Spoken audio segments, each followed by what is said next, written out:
Alright, Shalom. I want to say all praise, honor, glory to Yahweh Shem Yahushua. Double honors to the elders and apostles of Green Millstone, do rule and teach well.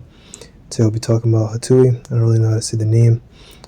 Hatuey, this is on Wikipedia, by the way, right? Obviously, right? We all know about the Wikipedia UI. Hatuey, I don't know how to say it. Died February 2nd, 1512, was a Taino Cacique. I don't know how to say that. I'm probably mispronouncing it. Or chief of Hispaniola province of Guajaba, possibly present-day La Gonave, Haiti, which you say is like an island that's like a part of Haiti or something. And you can go look it up for yourself. This is a simeonite. These are those original people in the land. The damn devil Christopher Columbus called Hispaniola. Those damn Spaniard devils called Hispaniola. But I believe they had a name for it themselves, but I can't remember it right now. You can go look it up for yourself. And we know that Levi came into that land later on to Haiti, and and how all that stuff played out, the Haitian Revolution, and Haiti got their side, Simeon got Dominican Republic, or DR or whatever, in that kind of region, and that was all prophesied in the book of Genesis when it talks about the tribes and all that. He lived from the late 15th century into the early 16th century. One day, Chief Hatuey and many of his fellow men traveled from present-day La Gonave, Haiti, by canoe to Cuba, to Manessa, to warn the indigenous people that were in Cuba about the Spaniards that were coming to Cuba. So he was warning Manessa, assuming that was warning Manessa, and man, these devils are coming, man. He led a legendary status for leading a group of natives in the fight against the invasion of the Spaniards. He's become one of the first fighters against colonialism in the New World. He celebrates Cuba's first national hero. The 2010 film Even the Rain includes a cinematic account of Hatuey's execution. Alright, and you see you got a photo of him. Monument at Hatuey in Baracoa City, Cuba, the place he besieged the most while fighting the Spanish forces. Alright, so he was given the work. See here. Quisqueya, yeah, that was the name, but there was that was the name. There you go, Taino. But there's a way you say it in the Paleo Hebrew. You can go look up that brother. There's a whole thing. If you look up like GMS 12 tribes, like those brothers, there's a group of brothers out there who made a whole like camp just going into each of the tribes and just running through the whole thing, and they brought that out. I don't remember where they put it, but you should just go watch it and go find it. I think I have it in my notes, so if anyone like watches this or whatever and like asks, like I can just send them what it is. But I'm not looking for it right now. I'm not gonna go on my King James and get it. So February 2nd, 1512, Baracoa, Cuba, known for being Cuba's first national hero, Monumentino Chief Hatuey in Yara City, depicting the moment he was burnt by Spanish soldiers bound to a tamarind tree planted in 1907. Alright. Play at the base of the monument reads, "The memory of Chief Hatuey, unforgettable native precursor of the Cuban liberty who offered his life and glorified his rebellion and a martyrdom of the flames on February 2nd, 1512, Monuments Delegation of Yara, 1999. I'm just going to get some precepts and then we'll come back to this. Alright, so keeping it extremely basic here. Deuteronomy 28:25. The Lord shall cause you to be smitten before thy enemies. And they shall go out one way against them and flee 7 ways before them, and shall be removed into all the kingdoms of the earth. Now, in this case, he wasn't exactly removed. I mean, they just straight up murdered him. But, with him, with natives in general, they would take him and take him back to Spain. Not just to Spain, but just take him back to Europe in general. Like I have this book here, Ebony and Ivy, that goes into it. Like they did it to Gad. I'm pretty sure they did it to Simeon and the rest of the tribes down here. They would take him back, and like they would be like gifts. They would give back the natives. They would give back the natives. They would give the natives to like royalty as gifts, and they would just be slaves. Those like exotic gifts to royalty and things like that. That's them putting us into bondage, and that's how we were removed to all the kings of the earth. So it was very possible you could have, northern kingdom Jakes that could have been dropped over there in Europe, and they could have possibly, mixed in or whatever. Who knows? All right. So basically, due to the curses, is why this individual lost, and why another rebellions and revolts. Because this isn't the only one, and even from revolts from the Northern Kingdom, this is far from being the only one. There's been many accounts of them fighting back against the invaders, the Edomites, and they were just systematically destroyed and taken down, each and every last one of them. And it was just prophesied for them to lose. Esau was prophesied to get the fatness of the earth, and that was his gift during his time, which he's about to lose it. He got his blessing for his time, and now he's going to lose it, because all the Lord's doing, right? In 1511, Diego Velasquez set out from Hispaniola to conquer what is now known as Island of Cuba and subjugate Cuba's indigenous people, the Taino, who had been previously recorded by Christopher Columbus. Velasquez was preceded, however, by Hatuey, who fled Hispaniola with a party of 400 in canoes and warned some of the native peoples of eastern Cuba about what to expect from the Spaniards. So you tell them, damn devil's going to come and try to take your land and kill you. Bartolome de Casas later attributed the following speech, which was addressed against Christianity. He showed the Taino of Calabana a basket of gold and jewels. I'll go into it. Here is the God. Alright, so they attributed the following speech, which is addressing his. Let me see here. Later attributed the following speech to Hatuey, which was addressed against Christianity. He showed the Taino of Calabana a basket of gold and jewels, saying, "Here is a God the Spaniards worship, for they fight and kill. For these they persecute us, and that is why we have to throw them into the sea. They tell us, these tyrants, that they adore a God of peace and equality, yet they usurp our land and make us slaves. They speak to us of an immortal soul and of their eternal rewards and punishments, yet they rob our belongings, seduce our women, violate our daughters.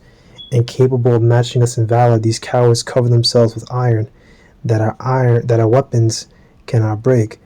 And that weaponry, is part of Esau's blessing, which is that sword. Like it talks about Revelation, the 6th chapter, the weaponry and their technology. And Esau doesn't like to talk about that, but all that technology and weaponry, it wouldn't have been possible for to have that if it wasn't for the Moors and for Jakes ruling over them for a certain time period. But we're going to go talk about that. Alright, Psalm 55 and 21. The words of his mouth were smoother than butter, but war was in his heart. His words were softer than oil, yet were they drawn swords. And that's what Esau has done, right? Actually, I could have read up ahead. Psalm 55 and 20. He hath put forth his hands against such as be at peace with him. He hath broken his covenant, because that's what they've come.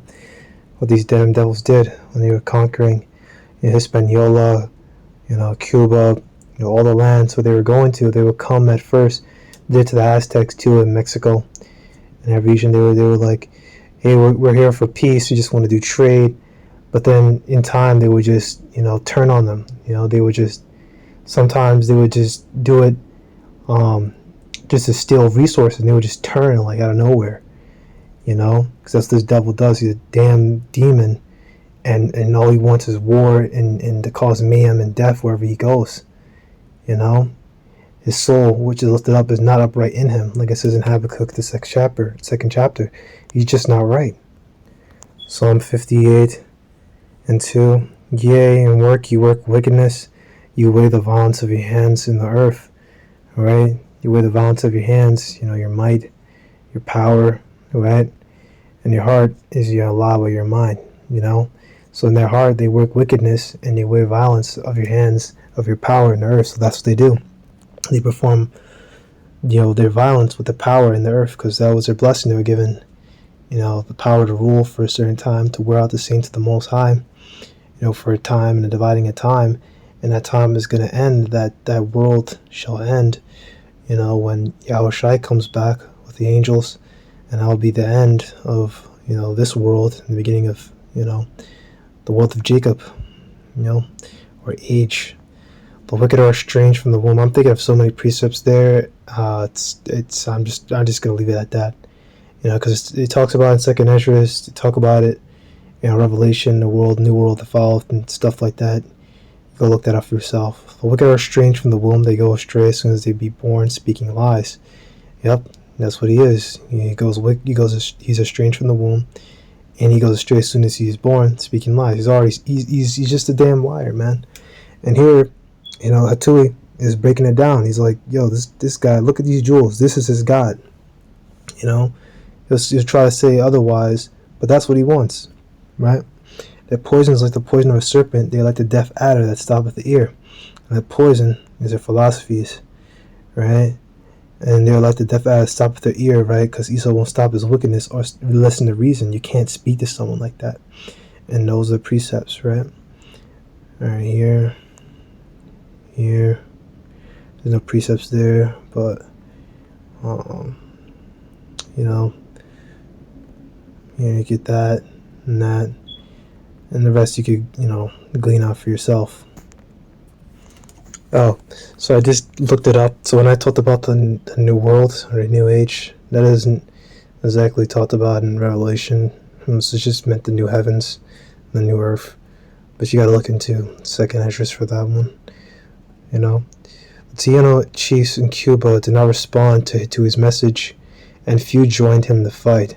Hatuey resorted to guerrilla tactics against the Spaniards and was able to confine them for a time, right? Because it wasn't time for them to fight them back and actually like win and stuff.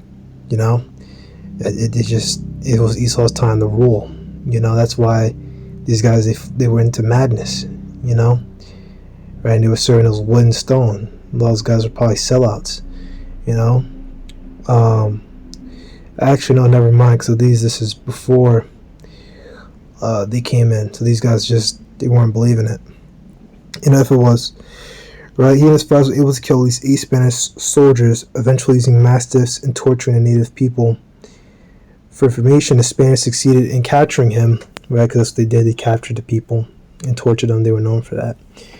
On the 2nd of February 1512, he was tied to a stake and buried alive at Yarrow, near the present-day city of Bayamo. Where is that? Okay, Granma province of Cuba. And you see here, it's like towards the south, roundabout. Before he's burned, the priest asks Hatuey if he will accept Jesus and go to heaven. Lacoste recalled the reaction of the chief. Hatuey, thinking a little, asked the religious man if Spaniards went to heaven. The religious man answered yes. The chief then said, without further thought, that he did not want to go there, but to hell, so as to not be where they were and where he would not see such cruel people. This is the name and honor that God and our faith have earned.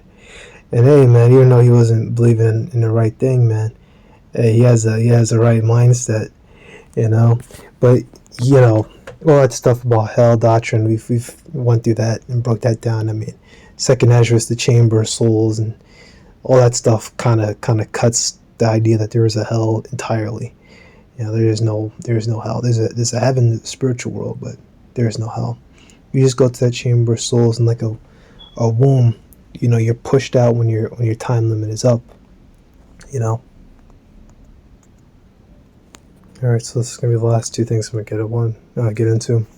Second Ezra 4:23. For it is not my mind to be curious of the high things, but of such as pass by us daily, namely, wherefore Israel is given up as a reproach to the heathen, and for what cause the people whom thou hast loved is given over unto godly nations, and why the law of our forefathers is brought to naught, and the written covenants brought to none effect. Right? Because this is all happened to us, what happened back then, and it's happening to us now through the curses. All right, and that's what Ezra is pretty much, breaking down. But he's questioning, why is this happening? And the Lord had to, he breaks it down to him, the angel Uriel, that this has to happen for a time, so that what's sown with good can come, so that the righteous kingdom can come, the kingdom, Yahweh Shem Yahshua's kingdom. Right? And And the covenant is brought to none effect, and the law of our forefathers is brought to naught, because we can't keep the law to 100% ability in this place, and we can't, complete the covenant, obviously, without the law, fulfill the first covenant, without the law, and come to none effect, and which we couldn't keep it anyway, because the bodies, sinful bodies, or sin within. Verse 24, it goes into that in this entire chapter, grain of evil seed and all that. We pass away out of the world as grasshoppers, and our life is astonishment and fear, and we are not worthy to attain mercy. And that's what happened to us. We passed away out of this world, and we still do. Our people pass away out of the world as grasshoppers. It's just every day another jig, and dying, getting shot. Sometimes we get shot by police. Sometimes we get shot by other jakes. Jake getting all kinds of diseases in this place, cancers and all that, which was prophesied that we would get diseases in Deuteronomy 28. Our life is astonishment, fear, and we are not worthy to attain mercy. So that's what happened to us. But even though I was just saying that, he's just saying that the Lord is still gonna have mercy on His people, and He had to break it down to him. Remember, Esdras was heavily vexed in the spirit when he was saying these things. He was fasting for like days, like 7 days, and then speaking this. And back then you could do that. We had bodies that were strong enough to do that. Nowadays we don't. So when it says grasshoppers, it just means that we were insignificant. And to this day, our lives are insignificant. You live and then you die. Jake lives and then Jake dies, and no one really gives a shit. All one you edify, shalom.